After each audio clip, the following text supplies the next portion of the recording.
28वां अध्याय वरुण लोक से नंद जी को छुड़ाकर सुखदेव जी कहते हैं, परीक्षित, नंद बाबा ने कार्तिक शुक्ल एकादशी का उपवास किया और भगवान की पूजा की तथा उसी दिन रात में द्वादशी लगने पर स्नान करने के लिए यमुना जल में प्रवेश किया। नंद बाबा को यह मालूम नहीं था यह असुरों की बेला है, इसलिए रात के समय ही यमुना जल में घुस गए। उस समय वरुण के सेवक एक असुर ने उन्हें पकड़ लिया और वह अपने स्वामी के पास ले गया। नंद बाबा के खो जाने से ब्रज के सारे गोप, श्री कृष्ण, अब तुम ही अपने पिता को ला सकते हो, बलराम अब तुम्हारा ही भरोसा है, इस प्रकार कहते हुए रोने पीटने लगे। भगवान श्री कृष्ण सब शक्तिमान हैं एवं सदा से ही अपने भक्तों का भय भगाते आए हैं। जब उन्होंने ब्रजवासियों का रोना पीटना सुना और यह जाना कि पिताजी को वरुण का कोई सेवक ले गया है, तब वे वरुण जी के पास गए। जब लोकपाल वरुण ने देखा कि समस्त जगत के अंतरिंद्रिय और बाह्य इंद्रियों के प्रवर्तक भगवान श्री कृष्ण स्वयं ही उनके यहाँ पधारे हैं, तब उन्होंने उनकी बहुत बड़ी पूजा की। भगवान के दर्शन से उनका रोम रोम आनंद से खिल उठा। इसके बाद उन्होंने भगवान से निवेदन किया। वरुण जी ने कहा, प्रभु, आज मेरा शरीर धारण करना सफल हुआ। आज मुझे संपूर्ण पुरुषार्थ प्राप्त हो गया, क्योंकि आज मुझे आपके चरणों की सेवा का शुभ अवसर प्राप्त हुआ है। भगवान जिन्हें भी आपके चरण कमलों की सेवा का शुभ अवसर मिला वे भव सागर से पार हो गए। आप भक्तों के भगवान, वेदांतियों के ब्रह्म और योगियों के परमात्मा हैं। आपके स्वरूप में विभिन्न लोक सृष्टियों की कल्पना करने वाली माया नहीं है, ऐसा स्मृति कहती है। मैं आपको नमस्कार करता हूँ प्रभु। मेरा यह सेवक बड़ा मूढ़ और अनजान है, वह अपने कर्तव्य को भी नहीं जानता। वही आपके पिताजी को ले आया है।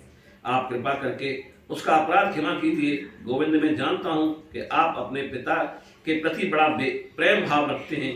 ये आपके पिता हैं, इन्हें आप ले जाइए। परंतु भगवान, आप सबके अंतर्यामी, सबके साथ हैं, इसलिए विश्व विमोहन श्री कृष्ण, आप मुझ दास पर भी कृपा कीजिए। श्री सुखदेव जी कहते हैं, परीक्षित, भगवान श्री कृष्ण ब्रह्मा आदि ईश्वरों के भी ईश्वर हैं। लोकपाल वरुण ने इस प्रकार उनकी स्तुति करके उन्हें प्रसन्न किया। इसके बाद भगवान अपने पिता नंद जी को लेकर ब्रज में चले आए और ब्रजवासी भाई बंधुओं को आनंदित किया। नंद बाबा ने वरुण लोक में लोकपाल के इंद्रियातीत ऐश्वर्य और सुख संपत्ति को देखा तथा यह भी देखा कि वहां ब्रजवासी उनके पुत्र श्री कृष्ण के चरणों में झुक झुक कर प्रणाम कर रहे हैं। उन्हें बड़ा विस्मय हुआ। उन्होंने ब्रज में आकर अपने जाति भाइयों को सब बातें कह सुनाई। परीक्षित, भगवान के प्रेमी गोप यह सुनकर ऐसा समझने लगे, अरे यह तो स्वयं भगवान है। तब उन्होंने मन ही मन बड़ी उत्सुकता से विचार किया कि क्या कभी जगदीश्वर भगवान श्री कृष्ण हम लोगों को भी अपना वह मायातीत स्वधाम, जहाँ केवल इनके प्रेमी भक्त ही जा सकते हैं, दिखलाएंगे।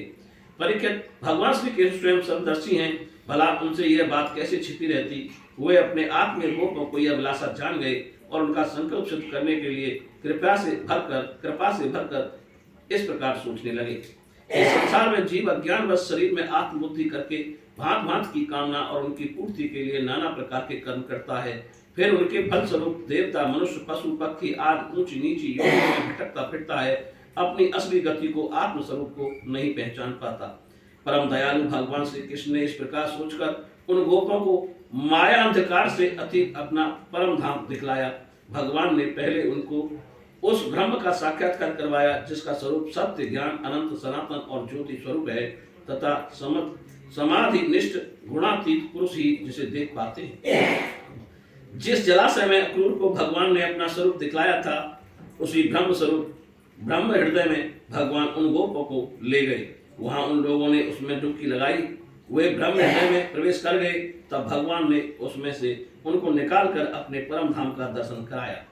उस दिव्य भगवत स्वरूप लोक को देखकर नंद आदि गोप परमानंद में मग्न हो गए।